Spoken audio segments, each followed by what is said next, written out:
सेवमाना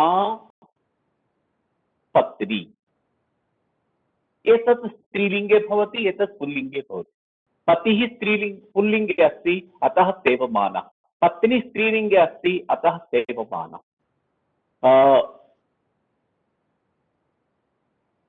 वृक्षं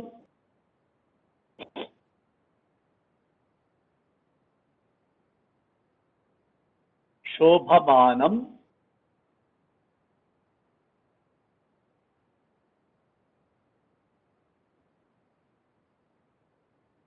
फलम।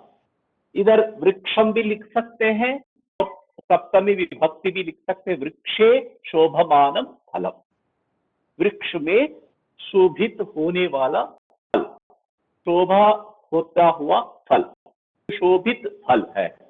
अतः पत्नीं सेवमानः, पतिं सेवमाना, वृक्षे शोभमानम, ये चानच प्रत्यय है। सेवमानः, सेवमाना, शोभमानम, शोभमानम। इस तरह शानच प्रत्यय का प्रथमा विभक्ति का रूप होता है। सेवमानः, सेवमानौ, सेवमानाः। पश्यतु, सेवमानः, सेवमानौ,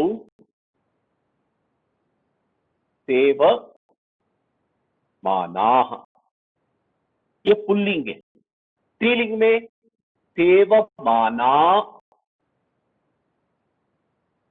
सेवमाने, सेवमानाः। ये पुल्लिंग और स्त्रीलिंग में बहुवचन बराबर है, समान है, कोई भेद नहीं है। नपुंसकलिंग में सेवमानम, सेवमाने, सेवमानानि, ये नपुंसकलिंग। इसमें जो द्विवचन है, ये सेवमाने, स्त्रीलिंग में द्विवचन भी बराबर है, समान है। अत्रापि सेवमाने, अत्रापि सेवमाने, अत्रापि सेवमानाः बहुवचनम, अत्रापि सेवमानाः बहुवचनम। पुल्लिंग और स्त्रीलिंग में बहुवचन में समान रूप है, नपुंसकलिंग स्त्रीलिंग में द्विवचन समान है। ये हमें वाक्य को देखते हुए स्पष्ट हो सकता है। ये सभी शब्दों में ये लागू पड़ेगा रूल्स? अधिकतर अधिकतर अधिकतर अधिकतर शब्दों में ऐसे ही होगा, समान रूप होगा।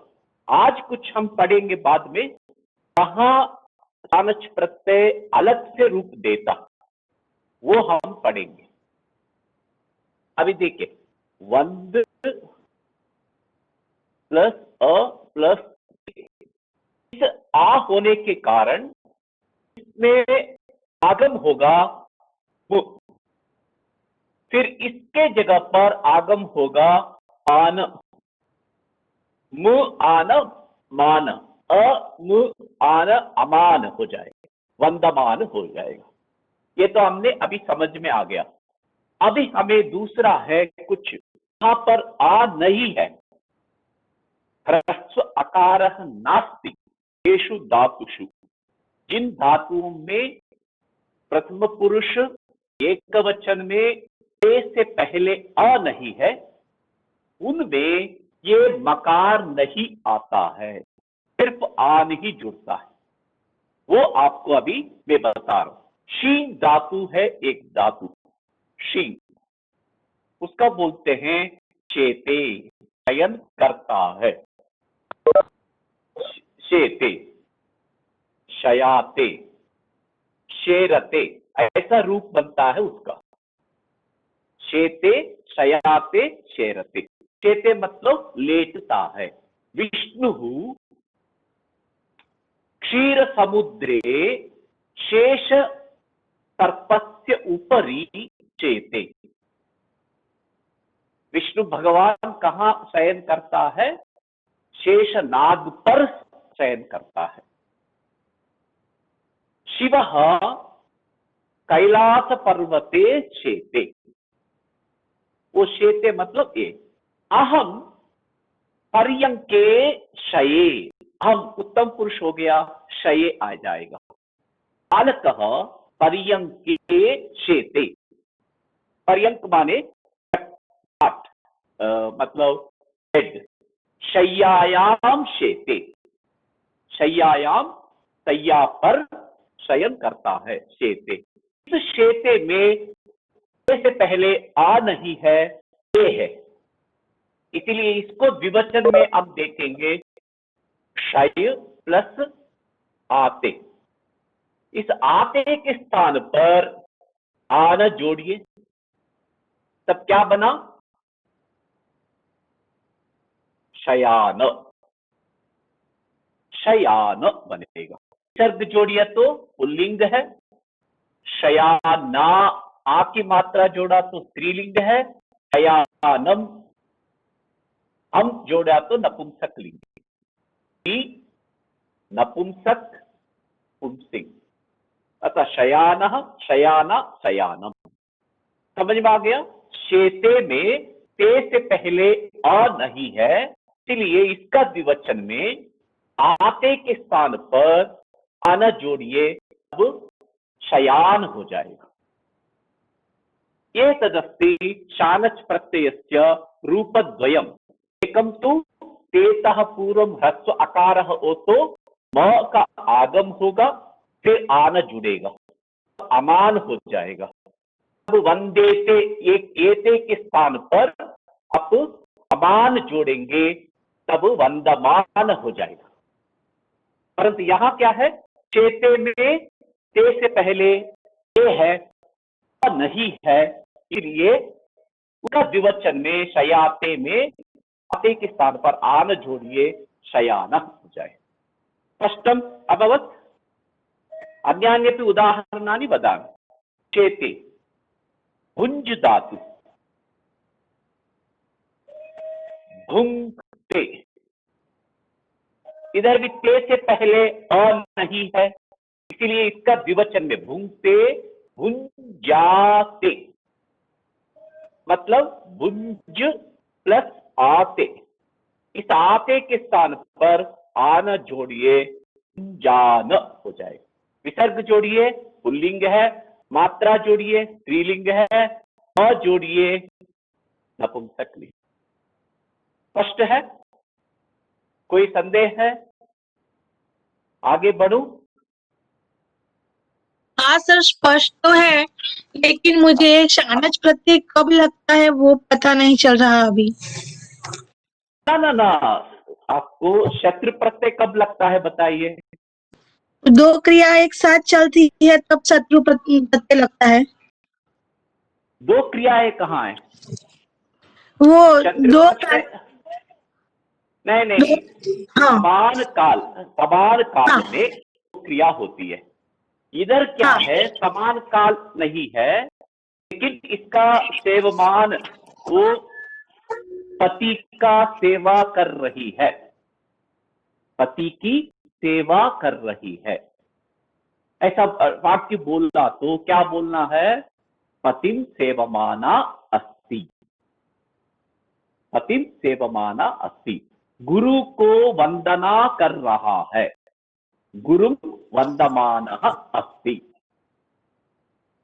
तपस्या कर रहा है, तपः कुर्वाणः अस्ति, तपः कुर्वाणः अस्ति।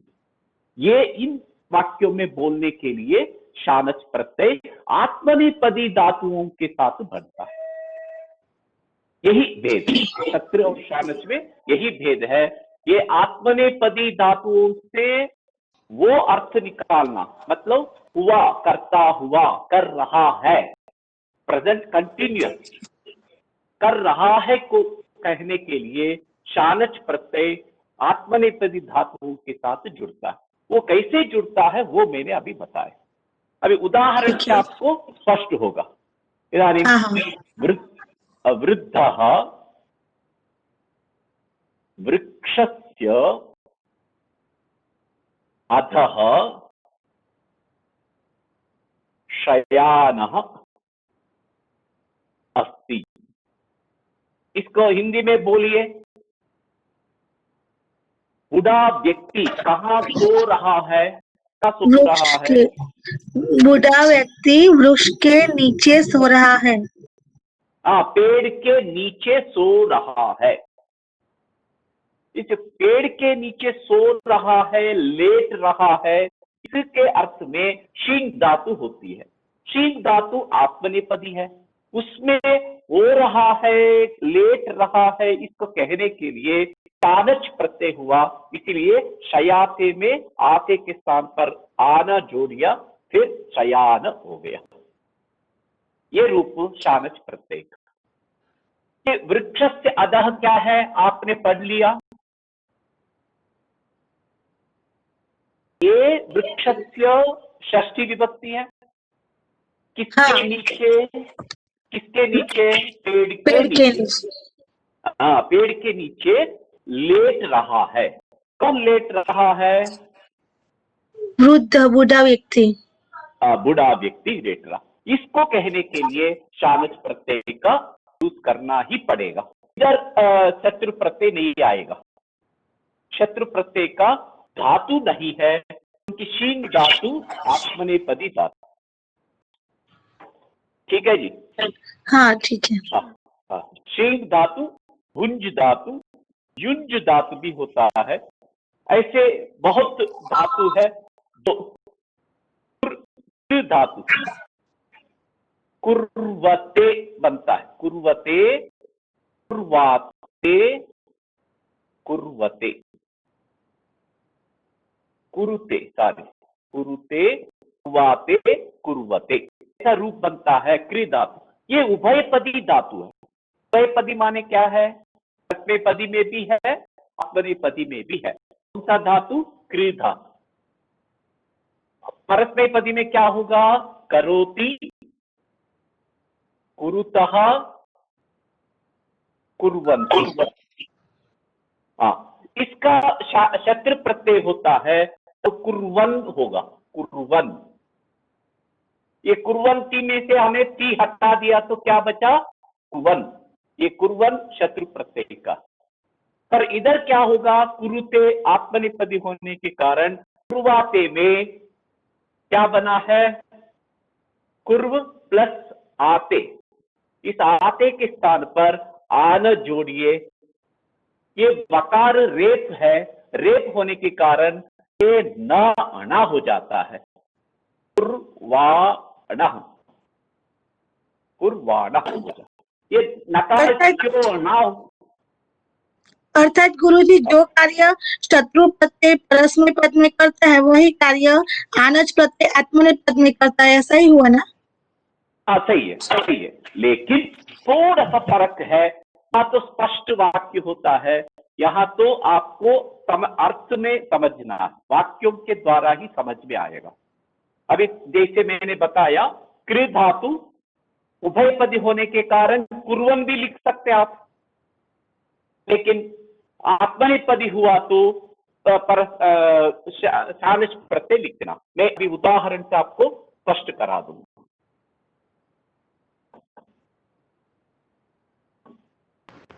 कौन सी धातु उभय पद में है तो उसका भी कोई लिस्ट होगा? उभयपदी में दोनों होता है। जैसे प्रयोग होगा वैसा आपको प्रत्यय बदल लेंगे। यही मैं बोल रहा हूं। देखिए, कृ धातु, याच धातु, ज्ञा धातु, आ धातु, ये सारे, ये चारों आपको उदाहरण के लिए बता। और भी है, ये चार व्यवहार में ज्यादा आता है, ये उभयपदी है। ये धातु चारों उभयपदी है। जैसे ये कृ है, करोति और कुरुते, ऐसा परस्मैपदी आत्मनेपदी में रूप लेता है। याच में याचति, इधर याचते। जानाति, जानीते। ददाति, दत्ते। आपको क्या समझ में आ गया? ती हो तो परस्मैपदी है, ती हो तो आत्मनेपदी। इतना याद रखिए आप। ती अंत में हो तो वो परस्मैपदी है, अंत में हो तो वो आत्मनेपदी है। ये थोड़ा मोटा से समझने के लिए ये सरल तरीका। अभी ये उभयपदी होने पर उभयपदी के लिए दोनों प्रत्यय हैं, परस्मैपदी धातुओं से शत्रुशानच शत्रु और परस आत्मनेपदी धातुओं से शानच। अब देखिए, सह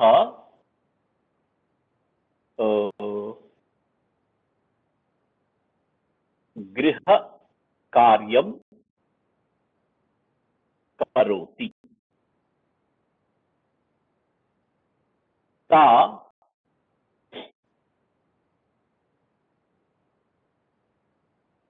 कार्यालय कार्यम कुरुते। समझ आ गया? दोनों अर्थ समान है। वह गृह कार्य करता है, वह कार्यालय का काम करती है। ये कुरुते आत्मनेपदी है, ये करोति प्रत्ययपदी है। इनको अभी शत्रु प्रत्यय किया तो क्या होगा? गृह कार्यम कुर्वन् अस्ति। ठीक है, यहां कार्यालय कार्यम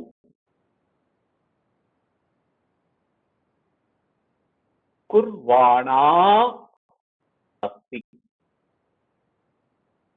समझ में आ गया?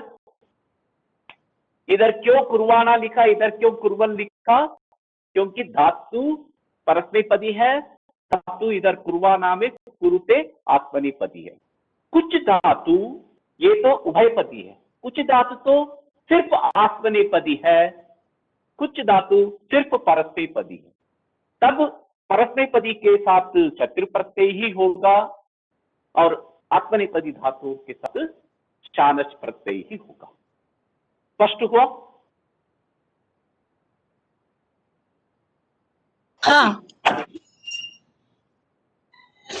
अब आप एक एक वाक्य बोल सकते हैं, याचती को समझते हैं, वाक्य प्रयोग कर सकते हैं। मैं इनमें बोलता हूं। पुत्र पिता से धन मांगता है, इसको बोलिए। पुत्र पिता से धन मांगता है।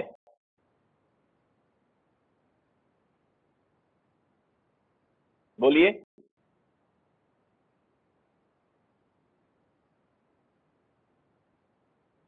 हरिओम। पुत्र पिता से धन मांगता है। हरिओम। हाँ गुरुजी। हाँ बोलिए। पुत्रः पितरं धनं याचते वा पितुः धनं याचते? हाँ, पितरम पितरं पितरम धनम याचते। ये तो कस्मिन् आत्मनेपदी में पूछा है। वस्तुतः संस्कृत में एक नियम था, जब संस्कृत व्यावहारिक भाषा थी, आम भाषा थी, उस समय ये वर्गीकरण था। खुद के लिए जब कुछ चाहते हैं तो आत्मनेपदम, दूसरों के लिए जब होता है परस्मैपदम। समझ में आ गया?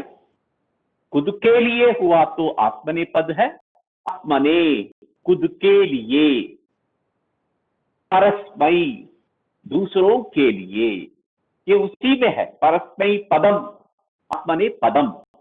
परस्मै माने क्या है? दूसरों के लिए।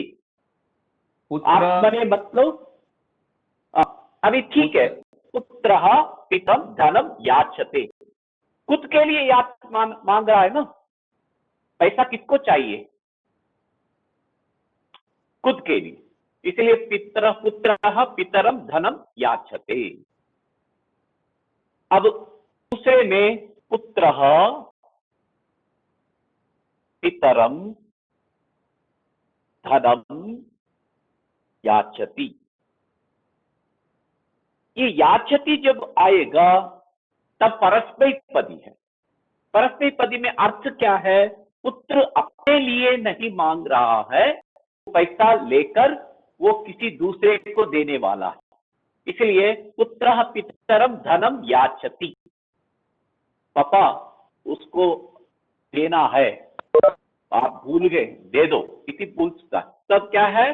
दूसरों के लिए देने के लिए पूछता याचति।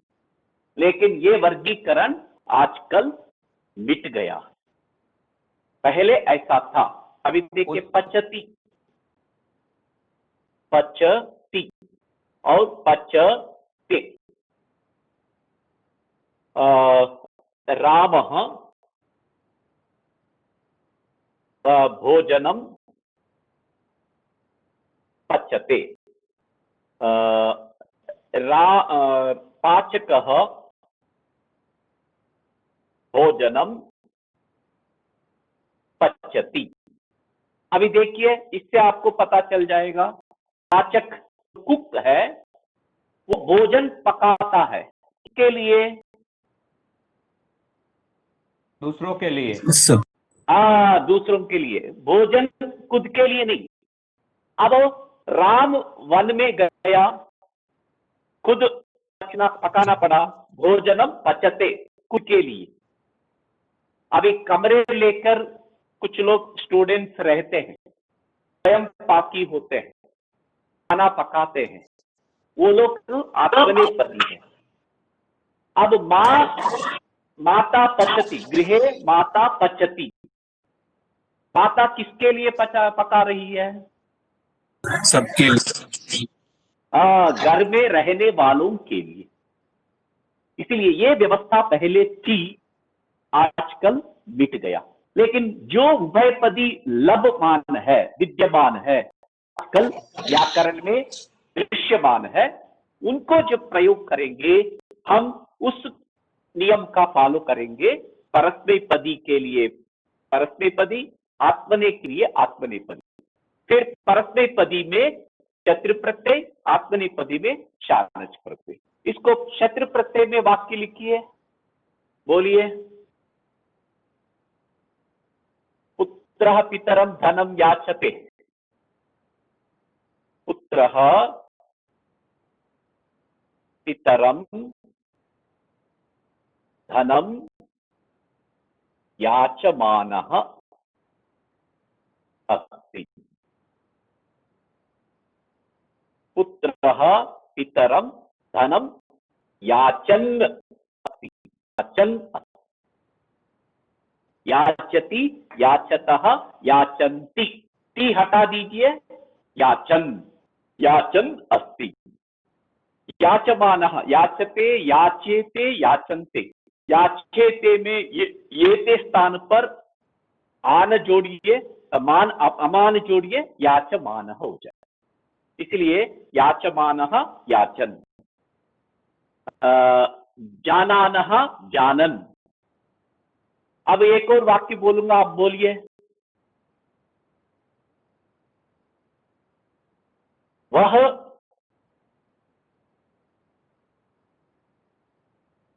कथा को जानता हुआ कहता है। वह कथा को जानता हुआ कहता है। क्या लिखना है? सः कथां जानन् कथयति। कथां जानन् कथयति। किसी को आत्मनेपदी में बोला तो कैसे होगा? सः कथां जानानः कथयति।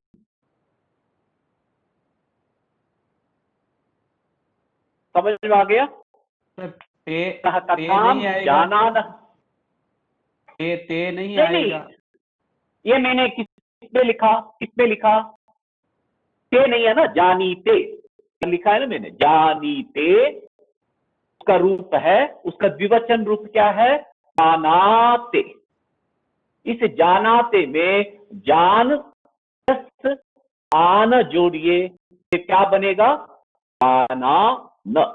विसर्ग किया तो पुल्लिंग है, इधर तो सह है, इसलिए विसर्ग हो गया, जाना न। ऐसे आपको वाक्य दो तरीके से शानच और में होता है। अभी इसको सकर्मक वाक्य में लिखना तो क्या होगा, सह कथाम जानाति, सह कथाम जानी।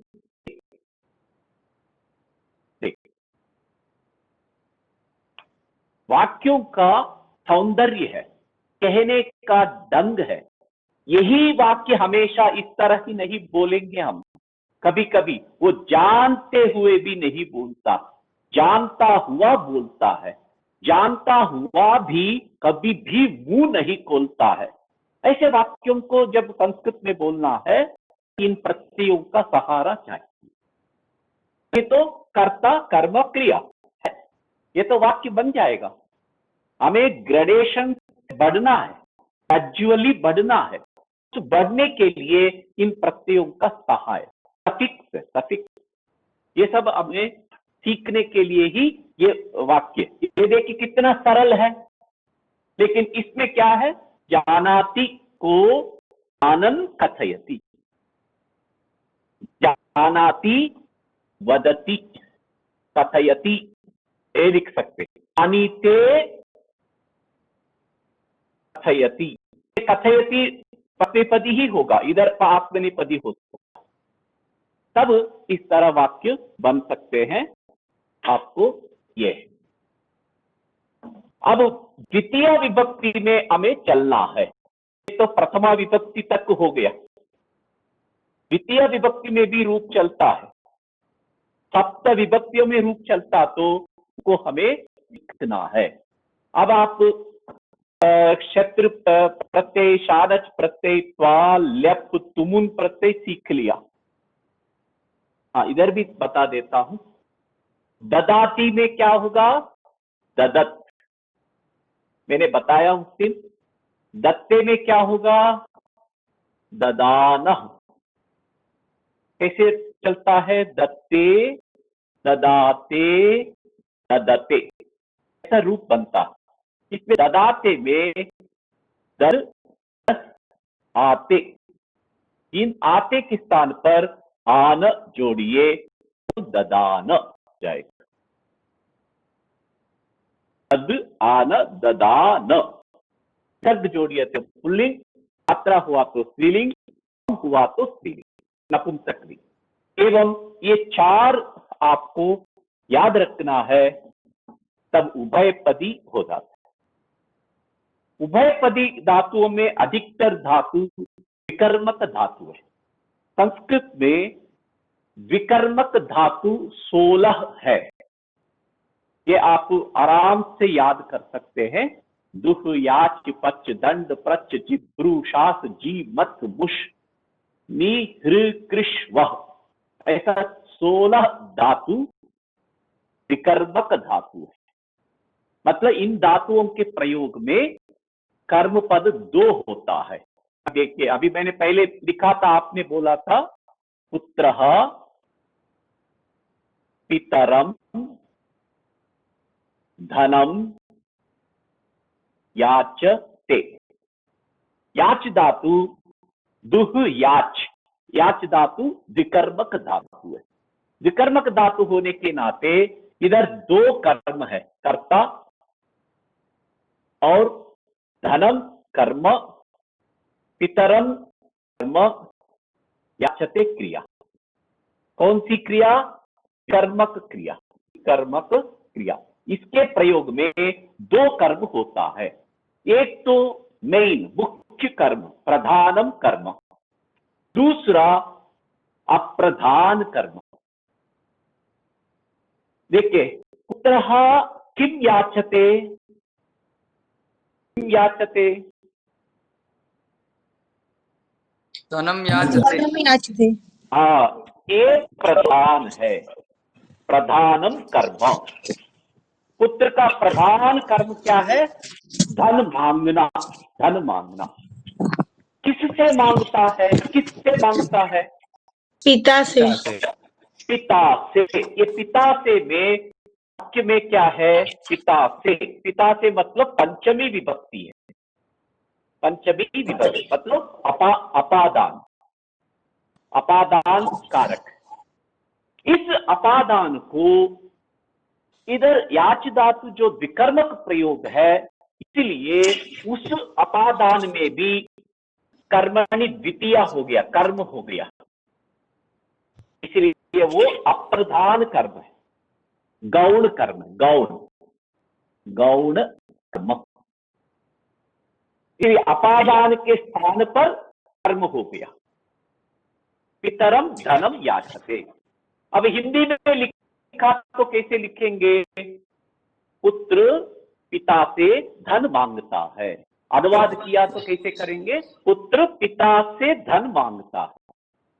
पिता को धन मांगता है नहीं होगा, क्योंकि वहां पिता से है, सही है, इधर भी वही अर्थ है, लेकिन इधर द्वितीय विभक्ति क्यों हुई?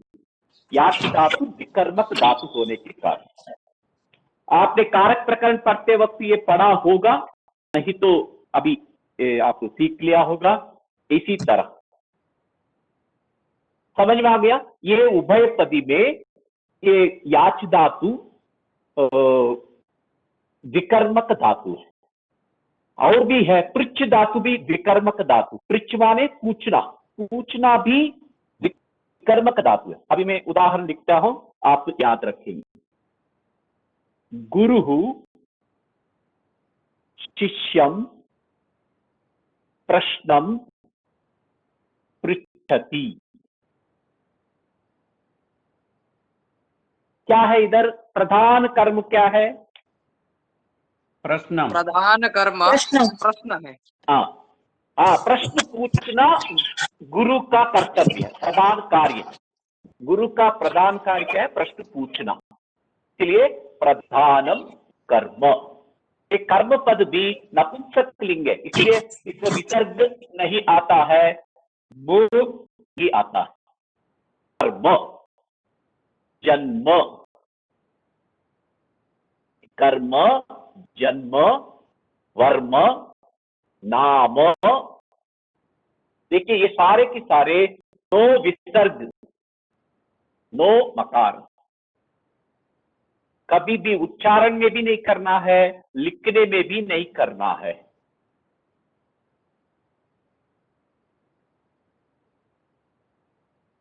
नाम, जन्म, मम जन्म आंध्र प्रदेशे अभवत, ऐसा बोलना। कर्म, प्रधानम कर्म, ये सारे के सारे नपुंसक लिंग है, इसलिए प्रधानम, हम प्रधानम कर्म। फिर शिष्यम गौणम कर्म, कर्म, ऐसा गुरुजी, ये याद रख। हाँ, जन्म शब्द किस तरह से चलेगा? जन्म जन्मनी जन्मानि। जन्मान। जी जी, कर्म धन्यवाद। कर्मणि कर्म, एक ही जैसा, इन सारे के एक सीख लीजिए, बाकी सब आ जाएगा। कर्म कर्मणि कर्माणि, जन्म जन्मनि जन्मानि, वर्म वर्मणि वर्माणि, नाम नामनि नामानि, कर्म चर्मणि चर्माणि, शर्म शर्मणि शर्माणि। ये शर्म, अब आप भास्कर शर्मा, वो शर्मा अलग है, शर्मा अलग है। ये शर्म क्या है? सुखम, धर्म माने सुखम। ये शर्मा माने स्मृति और शास्त्र को जानने वाला, मतलब ब्राह्मणों में वाक्य नाम होता है। मेरा भी नाम है वेंकटेश्वर शर्मा। मेरा असला नाम है वेंकटेश्वर शर्मा। शर्मा माने शास्त्र का जानने वाला। मेरा शास्त्र है, मेरा वेद है यजुर्वेद है, कृष्ण यजुर्वेद है, तैत्तिरीय शाखा है, गौतम गोत्र है, त्रियार्षेय है। समय इन सबको जानने के कारण मुझे मेरे नाम के पीछे शर्मा होता है। इधर शर्म क्या है? सुखम। शर्म शर्मणि शर्माणि। मेरे संदर्भ में आया इसलिए बोल रहा हूं। आपको ये भी एक ज्ञान हो सकता है, कभी जब पढ़ेंगे हम दोबारा डिटेल पढ़ सकते हैं।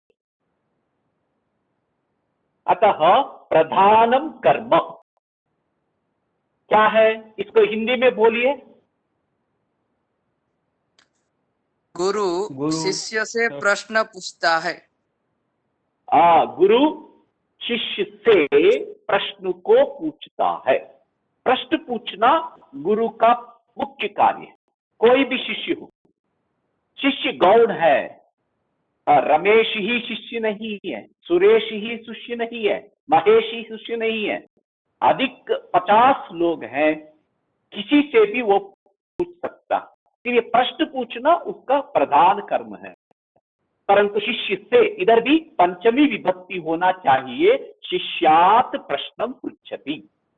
लेकिन इसलिए नहीं हुआ है, ये पृच्छ धातु विकर्मक धातु है। ये आपको याद रखना। मैं लिख लेता हूं।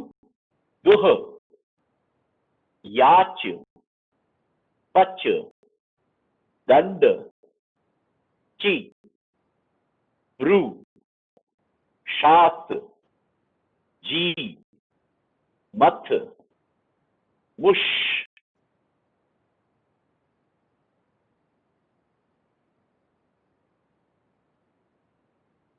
प्रच।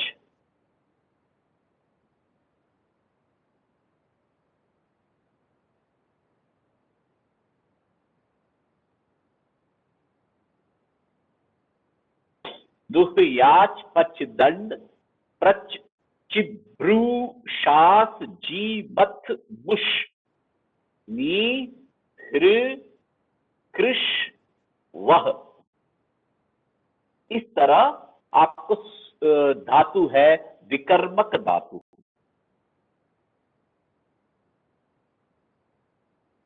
विकर्मक धातुओं के कारण अपादान हो या संप्रदान हो या अधिकरण हो, हेतु हो, करण हो, इनके स्थान पर द्वितीय विभक्ति होती है। द्वितीय मतलब कर्म होता है, वो गौण कर्म होता है। पिता से प्रश्न पूछता है, मांगता है, ऐसा आपको ये। अब एक और है, पच धातु भी है। पच धातु में क्या है? अभी हमने पढ़ लिया।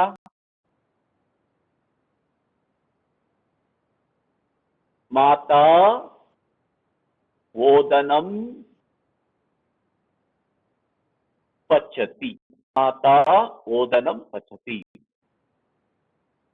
तंडुलान ओदनम पचति। तंडुल माने क्या है?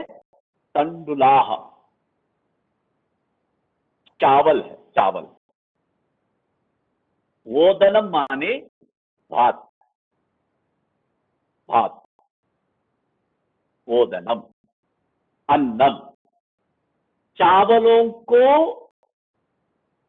चावलों से अन्न पकाती है, ये है। लेकिन यहां तंडुलान द्वितीय विभक्ति हो गया। उसका कारण तंडुलों से तंडुलेभ्यः होना का नहीं हुआ, इसलिए ये विकर्मक धातु है। समझ में आ गया? कुछ डाउट्स हो तो पूछ सकते हैं।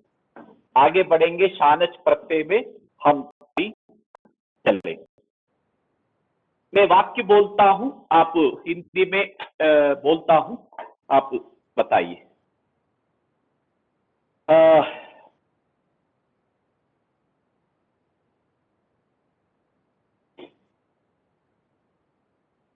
वर को कामना करता हुआ भक्त तपस्या करता है। वर को कामना करता हुआ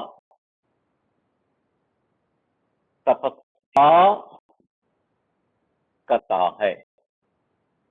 इसमें कामना करता हुआ क्या है?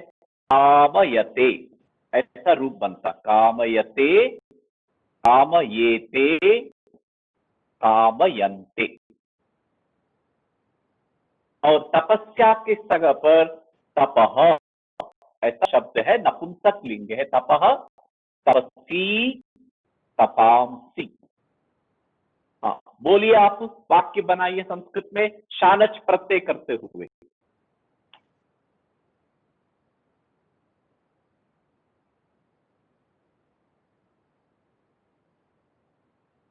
वरम हाँ, याचमानम। याचमान नहीं है इधर। वरम आप- का आप- क्षम्यतां क्षम्यतां। हाँ, हाँ। वरम काममानम। वरम काममान, काममानः भक्तः तपश्चरति। कामय मानः। क्षम्यतां कामयमानः। तपः करोति अथवा चरति, कुछ भी लिख सकते। वरम कामयमानः तपः करोति, वर को कामना करते हुए तपस्या करता है, तप करता है। नेक्स्ट वाक्य लिखिए।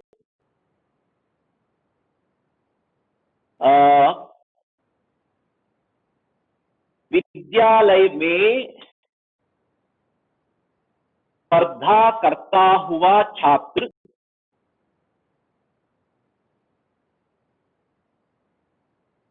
संतोष प्राप्त करता है। संतोष प्राप्त करता है। क्या लिखा? विद्यालय में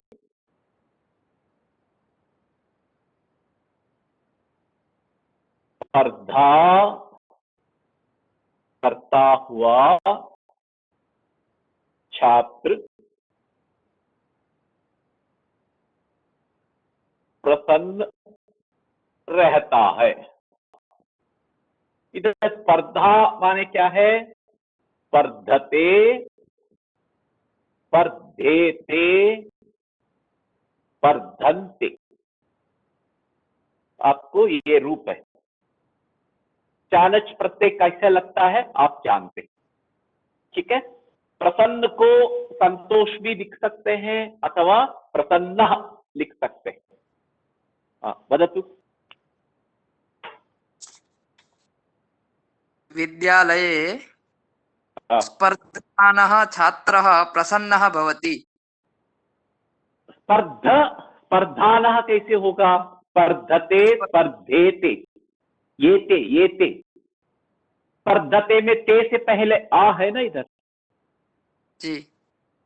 इसलिए क्या होगा? अमान होगा ना। स्पर्धमान। स्पर्धमान। बोलिए।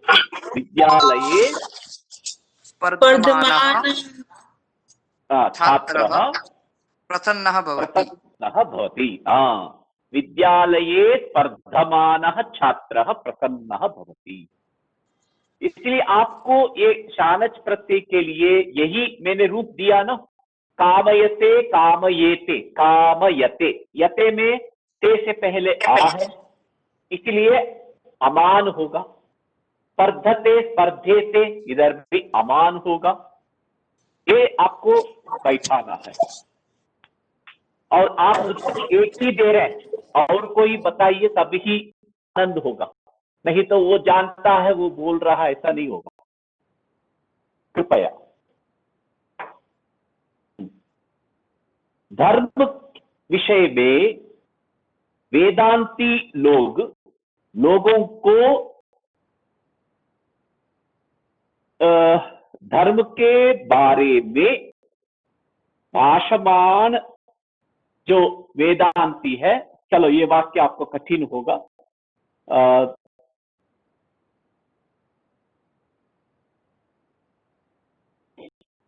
परिसर को देखता हुआ वह चुप बैठा है। परिसर को देख अथवा अवलोकन करता हुआ वह चुप है। बताइए, और कोई प्रैक्टिस कीजिए। अवलोकन के लिए अवलोकते, अवलोकेते, अवलोकन्ते। ठीक। चुप को तूष्णीम, ये अव्यय हो जाता है, इसका रूप नहीं चलता, तूष्णीम। हाँ, परिसरः परिसरे परिसरे परिसरे अवलोकमान देखिए देखिए, सुनिए सुनिए। परिसर को परिसरम हाँ, परिसरम। क्यों परिसरम? अवलोकमान मानः अवलोकमानः वह सः तूष्णीम तूष्णीम तिष्ठति। ये क्रियापद हमें सहारा चाहिए, सहयोग चाहिए। तूष्णीम तिष्ठति, तूष्णीम वर्तते, तूष्णीम उपविशति। ऐसा कोई ना कोई सहयोग क्रिया चाहिए, सपोर्टिव चाहिए, तब ही आपको ये वाक्य, नहीं तो तूष्णीम को नहीं हो पाएगा। इसलिए तूष्णीम तिष्ठति। सर तूष्णीम की जगह पे निशब्द यूज नहीं कर सकते? निशब्दम को क्या बोलते हैं? कोई अव्यक्त, मौनम मौनम मौनम तिष्ठति, मौनम तिष्ठति। ऐसा भी मौन को भी बोल सकते। निशब्द रहता है वो नहीं होगा, क्योंकि निशब्द माने क्या है? यहां पर वो रहता है और कोई शब्द नहीं होना चाहिए, उसको बोलते निशब्द।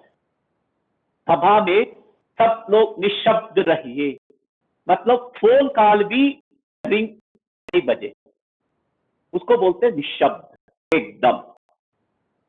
ये क्या है? तूष्णीम तिष्ठति, मतलब चुप बैठता। चलो, क्योंकि परिसर को देखा, अच्छा लग रहा है, ठीक है, कोई कभी नजर नहीं आ रहा, इस अर्थ में ये है। ठीक है, आपको अभी शानच प्रत्यय समझ में आ गया होगा।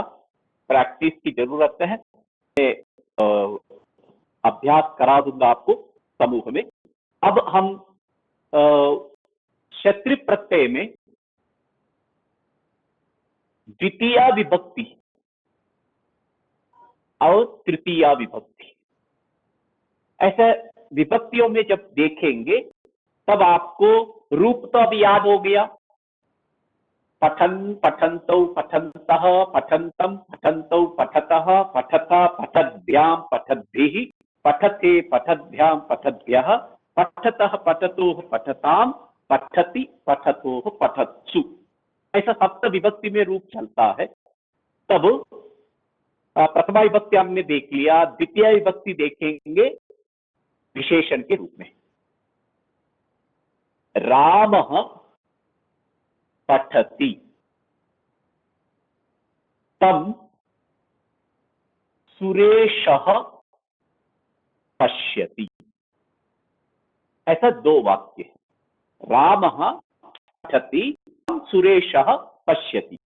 सुरेशः कम पश्यति, कम पश्यति, रामः पठति रामम न रामम पश्यति। कीदृशम रामम पठति पश्यति? पठन्तम। क्या होगा? पठन्तम। इसलिए पठन्तम रामम सुरेशः पश्यति।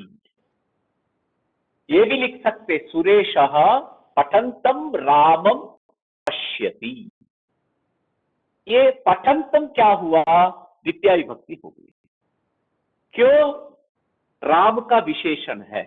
कौन पढ़ रहा है? राम पढ़ रहा है, इसलिए पढ़ता हुआ राम को सुरेश ने देखा, सुरेश देखता है, इसलिए पठंतम रामम सुरेशः पश्यति।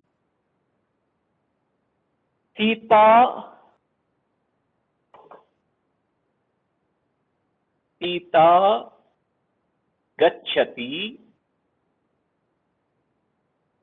रमा अनुसरति। रमा ताम अनुसरति मतलब क्या है? सीता जाती है, रमा उसको अनुसरण करती है, मतलब फॉलो करती है। इसको कैसे बोलेंगे द्वितीय विभक्ति में? गच्छतिम रमा गच्छतिम सीताम अनुसरति। गच्छन्तीम होगा भैया, गच्छन्तीम गच्छन्तीम सीताम अनुसरति। समझ आ गया? कोई डाउट है? द्वितीय विभक्ति में ऐसा बनाना आता है? अभी कर सकते हैं? तो मैं वाक्य दी ऊपर जो था रामः पठति, तो हमने लिखा था पठंतम रामम, तो यहाँ पे सीता गच्छति है, तो गच्छतम नहीं। सीता नहीं आएगा, क्योंकि ये स्त्रीलिंग है ना, सीता। हाँ जी, ओके। शत्रु प्रत्यय तीनों लिंगों में होता है ना, पुल्लिंग और स्त्रीलिंग नपुंसक लिंग में। इधर स्त्रीलिंग है सीता, गच्छति कौन जा रही है? सीता जा रही है। ऐसे गच्छति जाती हुई सीता को रमा फॉलो करती है, जाती हुई सीता को रमा फॉलो करती है, उसके लिए गच्छन्तीम ही होगा। इधर रामः गच्छति लिखा तो हमने गच्छन्तम लिखेंगे क्योंकि पुल्लिंग है। वो तो पता चल गया। हाँ, लेकिन वो ऊपर वाले वाक्य में जो रामः के साथ पठती है, इसीलिए पठंतम रामम आया। तो वैसे सीता के साथ गच्छति है, तो गच्छति का जो भी रूप है वो सीता के साथ नहीं आएगा, रमा के साथ आया गच्छति गच्छन्तीम। ना देखिए, गच्छन्तीम सीताम पठंतम रामम गच्छन्तीम सीताम रमा पश्यति। ओके। नहीं, मैंने इधर देखिए, सुरेश को इधर एरो मार्क देख इधर लिया मैंने, ऐसे भी लिख सकते। पठंतम रामम सुरेशः पश्यति गच्छन्तीम सीताम रमा अनुसरति, ऐसे भी लिख सकते हैं आप, रमा अनुसरति। अब ठीक हो गया? एक और वाक्य बताओ, पता चल गया। एक और, ठीक है, एक और वाक्य भी बोलेंगे, आपका और भी स्पष्ट हो जाएगा। अहम वाक्यं वदामि। वदतु वदतु। पाठयन्तम नहीं आप गुरुं वो तो ठीक है, उसको वाक्य बोलिए पहले। गुरु पढ़ाता हुआ पाठयति, गुरुः प्रश्न पूछता हूँ। गुरुः पाठयति तं प्रश्नं पृच्छामि। पृच्छामि मतलब क्या है? अहम प्रश्नं पृच्छामि, अहम प्रश्नं पृच्छामि। गुरुः पाठयति तं प्रश्नं अहम पृच्छामि। इसको बदलेंगे कैसे? कोई और बोलिए, दूसरा बोलिए, कोई जो पहले डाउट बता रहे थे वो बोलिए, क्या है आपको बता रहे? पठंतम गुरुः अहम। नहीं, पाठयति पाठयति पाठयति पढ़ाता है, फिर क्या होगा?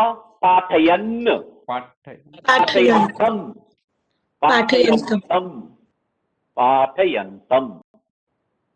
गुरुः अहम गुरुम् अहम प्रश्नं पृच्छामि। ये है, वेरी गुड। ये अहम जरूरत नहीं है, पृच्छामि, आमि से ही अहम अर्थ हो जाता है। संस्कृत में यही है, अहम लिखने का जरूरत नहीं है, लिखने से कोई गलत भी नहीं है। पाठयंतम गुरुम प्रश्नम पृच्छामि, समझ में आ गया? और कोई वाक्य बोलिए। Very good. रामः गच्छति। रामः, रामः गच्छति। हाँ, तं लक्ष्मणम् अनुसरति। लक्ष्मणः अनुसरति। अनुगच्छति, अनुसरति। रामः वनं गच्छति, तं लक्ष्मणः अनुसरति अथवा अनुगच्छति।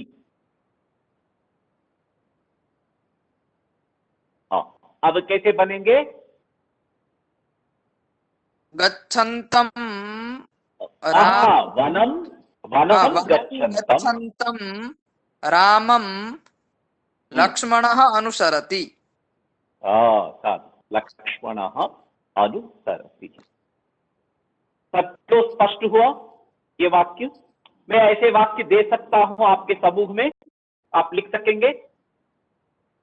हाँ, लिख सकेंगे। ठीक ठीक। और अभी हम तीसरे विभक्ति में चलेंगे, द्वितीय विभक्ति। आज 2 विभक्ति पढ़ेंगे, उसको अभ्यास कल करेंगे, फिर आपको ऐसा 7 विभक्ति में शत्रु प्रत्यय का और शानच प्रत्यय का हो जाएगा। सर एक उदाहरण है, गंगा प्रवहति तम भगीरथ पश्यति, ऐसा हो सकता है? बोलिए बोलिए। गंगा प्रवहति, गंगा प्रवहति तम तम। नहीं, सुनिए सुनिए, ये गंगा किस्मिन् लिंगे अस्ति? हाँ, गंगा स्त्रीलिंग है, इसलिए तम नहीं होगा, ताम। ताम, भगीरथ पश्यति। भगीरथ पश्यति। अब इसको बनाइए, ये प्रवहति गंगा, ठीक है, इसलिए गंगा स्त्रीलिंग हो गया। हाँ, इसलिए इधर भी स्त्रीलिंग आएगा। बताइए। प्रवहंती आएगा ना? गंगाम गंगाम नहीं होगा, गंगा आ की मात्रा। हाँ, प्रवहति गंगा। ना, ताम मतलब द्वितीय विभक्ति होना है ना। हाँ, प्रवहंतीम गंगा। अभी गंगा आएगा। हाँ, भगीरथः पश्यति। पश्य। आपको ये शत्रु प्रत्यय लगाने का याद होना है। प्रवहति, टी से पहले आ है। हाँ, इसलिए प्रवहंती, उसमें टी की दीर्घ कीजिए, कीजिए, प्रवहंती हो गया। फिर ताम है, ताम में कौन सी विभक्ति है? द्वितीय विभक्ति। हाँ, उस विभक्ति को इधर जोड़िए, फिर गंगाम जोड़िए। हाँ, हो सकता। प्रवहंती गंगाम भगीरथः पश्यति। अभी मैं एक और प्रश्न पूछूंगा इसी में, कोई बताइए कहां से बह रही है गंगा? हिमालय से। हिमालय से। हिमवतः। हिमालय, हिमवतः अथवा हिमालयात्। हिमालयात् प्रवहंतीं गंगाम भगीरथः पश्यति। ये वाक्य बहुत अच्छे वाक्य है, बहुत अच्छा बोला आपने। लेकिन आपको ये याद रखना है, ये स्त्रीलिंग है, इसलिए इधर भी स्त्रीलिंग का ही शत्रु प्रत्यय होगा। इधर द्वितीय विभक्ति है, इसलिए इन दोनों में द्वितीय विभक्ति जोड़ना। समझ में आ गया? हाँ। ठीक। अब एक और वाक्य तृतीय विभक्ति में चलते हैं हम। तृतीय विभक्ति के लिए कल आप लोगों ने पूछा था,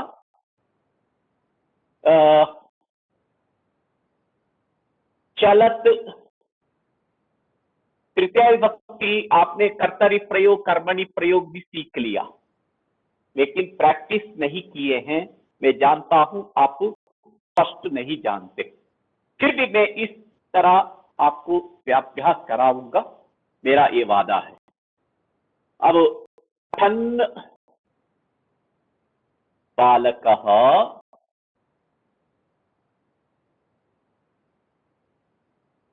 गीतं शृणोति, ये वाक्य।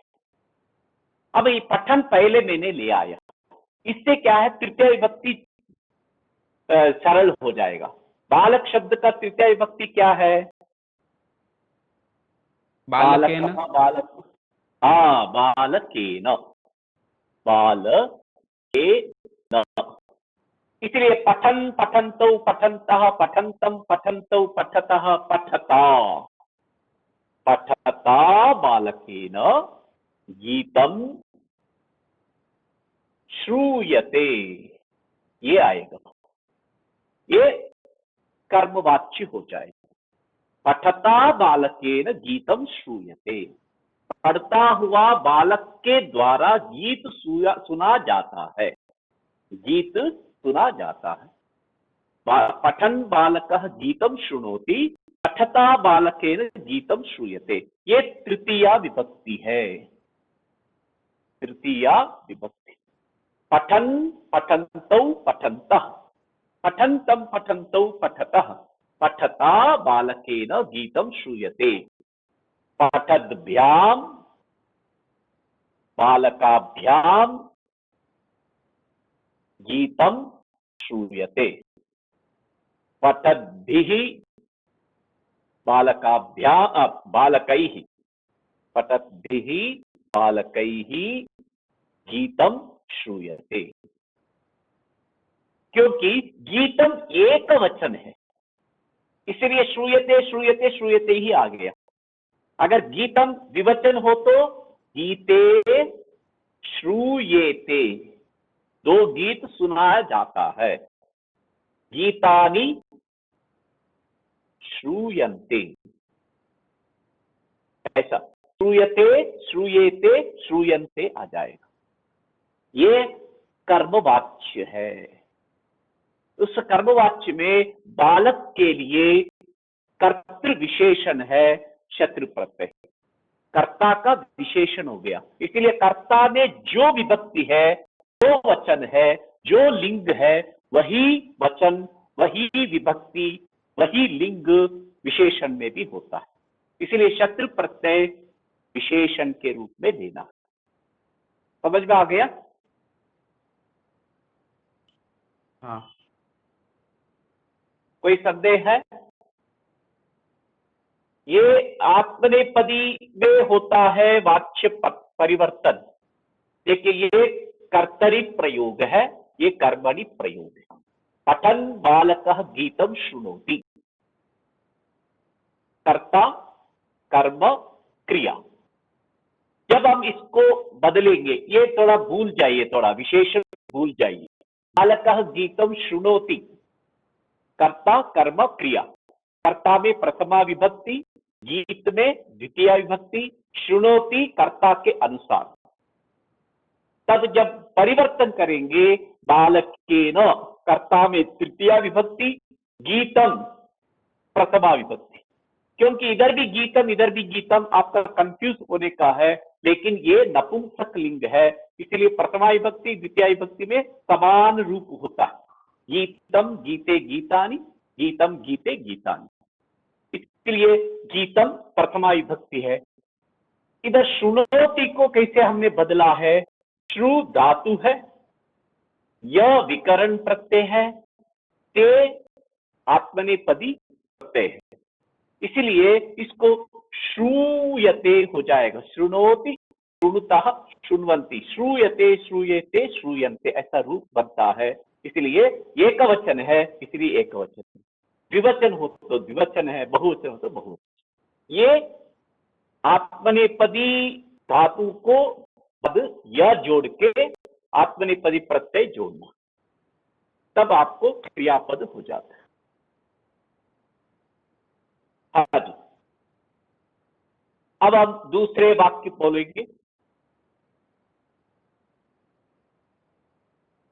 गच्छन् रामः लक्ष्मणं पश्यति।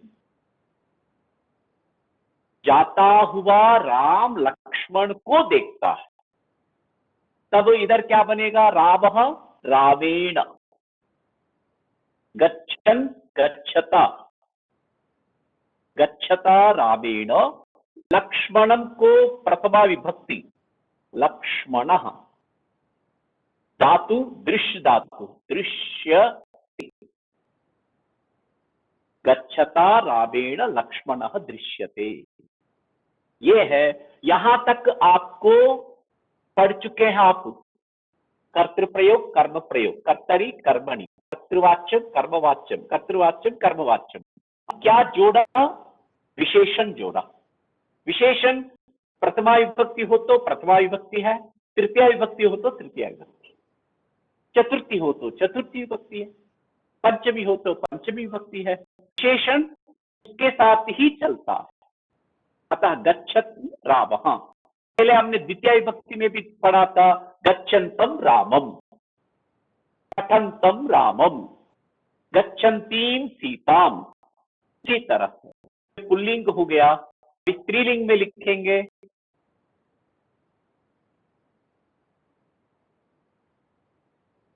पठन्ती सीता प्रश्नम करोति। अब कोई बता सकते हैं सीता को तृतीया क्या होती है? सीता को क्या? सीता नाम ना तृतीया विभक्ति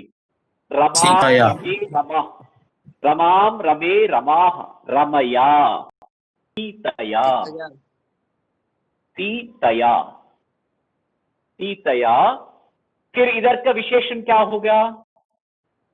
पठन्त्या नद्या, पठन्त्या सीतया प्रश्नः क्रियते, प्रश्नः क्रियते, पठन्त्या सीतया प्रश्नः क्रियते, पठन्ती सीता प्रश्नं करोति। ऐसा आपको सीतया, इधर स्त्रीलिंग, तृतीया विभक्ति एकवचन है, इसलिए पठन्त्या तृतीया विभक्ति एकवचन। नद्या नदी, नद्यौ नद्यः, नदीं नद्यौ नदीः, नद्या नदीभ्यां नदीभिः। सीताभ्याम होगा।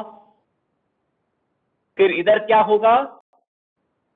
पठन्तीभ्याम, पठन्तीभ्यां प्रश्नः क्रियते, पठन्तीभिः नदीभिः सीताभिः प्रश्नः क्रियते।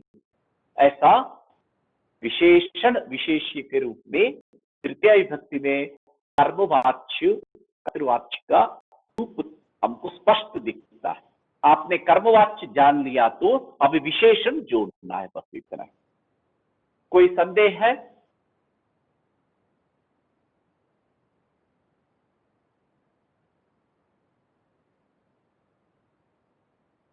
आपको कर्मवाच्य स्पष्ट हुआ तो ये बहुत सरल हो गया होता। वो कर्मवाच्य दोबारा में समझाऊंगा आपको, चिंता नहीं है, आराम से समझ सकते हैं आप। तो बहुत ही मैं देख रहा हूं ग्रहण करते हैं, इसलिए मुझे भी आनंद आता है आपको पढ़ाने में। समय थोड़ा ज्यादा लग सकता है, लेकिन आपका असंभव नहीं है, आप बहुत अच्छे कर सकते हैं। कोई संदेह हो तो पूछ सकते हैं।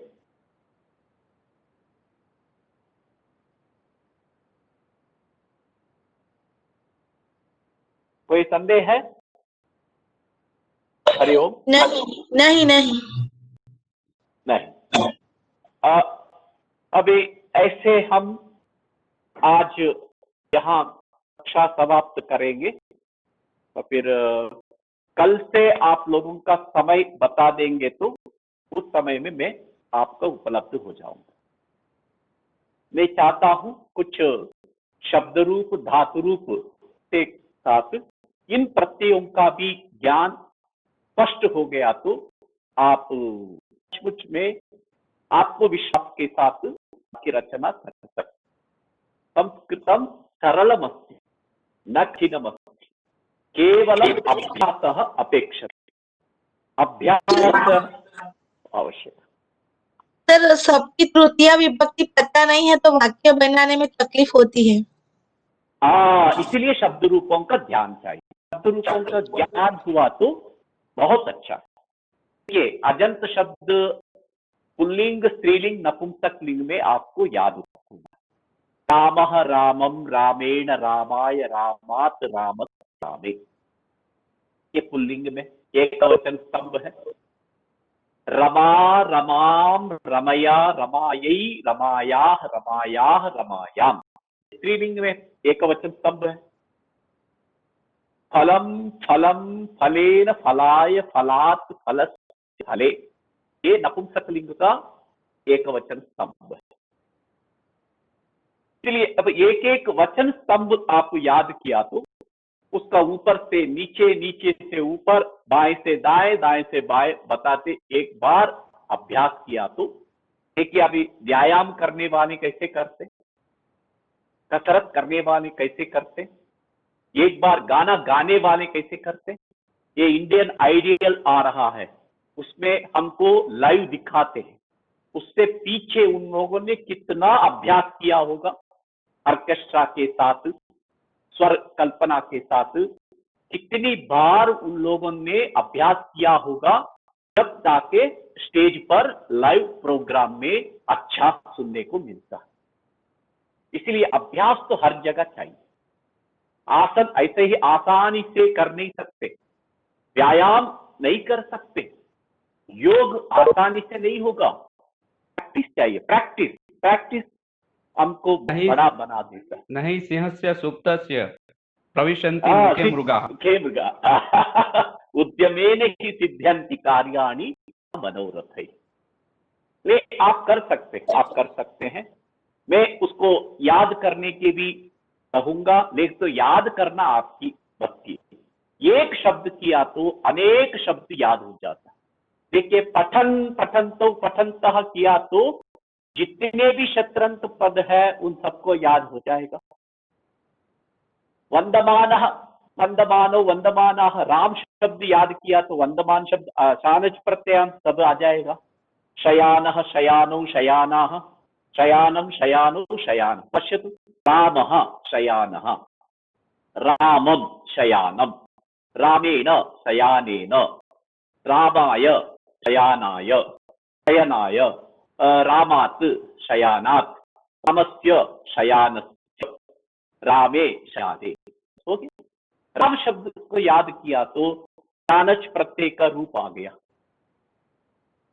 इसलिए आपको एक एक शब्द को याद करने से, देखिए तृतीया विभक्ति नहीं हुआ तो वाक्य ही नहीं बन पाएगा, हम कर्मवाच्य में वाक्य नहीं बोल पाएंगे, कठिन होगा। लेकिन कर्तृवाच्य से कर्मवाच्य अत्यंत सरल है। देखिए आगच्छतु एक वचन है, ये कर्तृवाच्य आगच्छतु लोट लकार। आगच्छतु को किसी एक को देखते हुए बोलेंगे आगच्छतु, आओ आइए। वही कर्मवाच्य में बोलेंगे आगम्यताम। आगम्यता मतलब एक को भी बोल सकते, दो लोगों को बोल सकते, बड़े समूह को बोल सकते। आगम्यताम, सभा में पहुंच गया, स्टेज पे खड़ा हो गया। उपविश्यताम,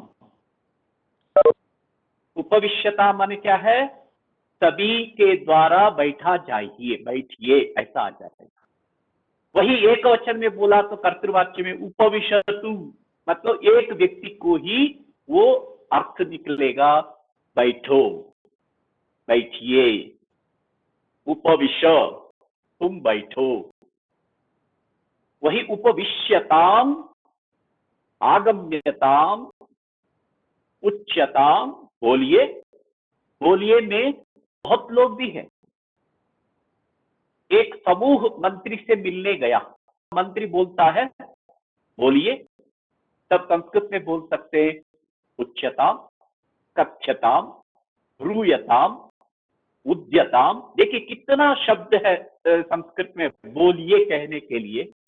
कथ्यताम, उच्यताम, ब्रूयताम, गद्यताम, धन्यताम, इतने हैं संस्कृत में। इसलिए इस खूबी को देखने के लिए, आनंद के लिए हमें संस्कृत पढ़ना चाहिए। आप मन किया, आप लोगों ने समय दे रहे हैं, ये आप लोगों को अभिनंदन कर रहा हूं मैं। इस उम्र में भी, इस व्यस्तता में भी, इतने कार्य व्यस्तता, अपने अपने कार्य में व्यस्त होने पर भी आप समय दे रहे संस्कृत सीखने के लिए, ये आपके लिए मैं हैट्स अप कर रहा हूं, धन्यवाद। आप लोगों को प्रशंसा नहीं कर रहा हूं मैं, लेकिन उत्साह भी बढ़ा रहा हूं। आप इतना समय दिया तो और कुछ समय दीजिए, कुछ शब्दों को याद कीजिए। मैं सरल तरीका दिखाऊंगा, उसके बाद आप संस्कृत में ही बोल सकेंगे, संस्कृत में ही सुन सकेंगे। मैं भी हिंदी बोलने में मुझे इच्छा नहीं है, लेकिन आपको समझाने के लिए मैं हिंदी बोल रहा हूं।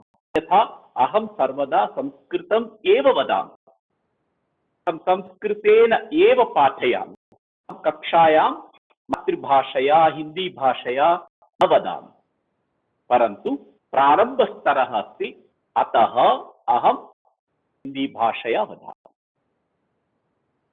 समझ में आ गया मैं हिंदी संस्कृत में जो बोला? जी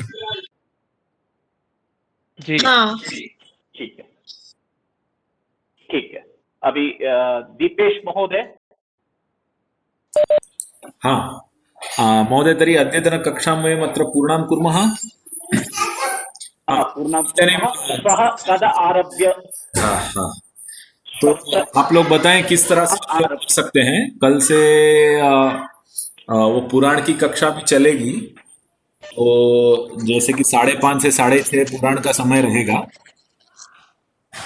पंकज भाई 4 से 5 रख सकते हैं या 7 से 8? मुझे 4 से 5 भी अच्छा है। हाँ सर। हाँ, मेरे को दोनों टाइम ठीक है, आप लोग बता दीजिए। हाँ प्रणव भाई वदतु। महोदय, भद्रा महोदय 4 से 5 क्लास है, ऐसा बोलते थे ना। मेरा क्लास 4 to 5 मेरा क्लास होता है, नहीं 5 to 6 होता है मेरा। तो क्या हम लोग 4 से 5 कर सकते हैं? यहाँ जुड़ना पड़ता है। 4 से 5 कर सकते हैं प्रणव भाई? हाँ 4 से 5 या 4 से 5 कर सकते हैं। हाँ हो सकता है। ओके, हो सकता है सर। हाँ अभी किसी को और कोई कठिनाई हो 4 से 5 के समय में तो बताएं। नहीं ठीक है, 4 से 5। ओके ओके, तो मैं एक बार ग्रुप में भी वापस संदेशा डाल देता हूं कि हमारी कक्षा 4 से 5 रहेगी। और हमारे सर हमें बहुत बड़े उत्साह से पढ़ा रहे हैं, ये सब हमारा बहुत अच्छा भाग्य है कि इतने सीनियर व्यक्ति हमको इतना ध्यान दे रहे हैं, गंभीरता से पढ़ा रहे हैं। तो मैं सर का धन्यवाद करता हूँ, सर को धन्यवाद देता हूँ। और आज की कक्षा को हम यहीं विराम देते हैं। मैं प्रयत्न ऐसा करूँगा कि आज का जो हमारा वीडियो है वो भी कल की कक्षा से पहले अपलोड होके तैयार हो जाए। आपको मैंने जो लिंक भेजी उसी में सभी वीडियो आपको देखने मिलेंगे, तो वहीं आप बार बार क्लिक करके अगले पार्ट भाग जो है वो देख सकते हैं। अस्तु, अभी आज फोरम सुरेलिया नैना बेन सुरेलिया है मेरे ख्याल से। तो नैना बेन, आप आज सर्वे भवन्तु सुखिनो तमे बोलो छो? यस सर जी। वदामि वदामि इति वदतु। वदामि। सर्वे भवन्तु सुखिनः, सर्वे सन्तु निरामया, सर्वे भद्राणि पश्यन्तु, मा कश्चित् दुःखभाग् भवेत्। ओम शांति शांति शांति। अस्तु। धन्यवाद। सर्वेभ्यो नमः। शुभरात्रि।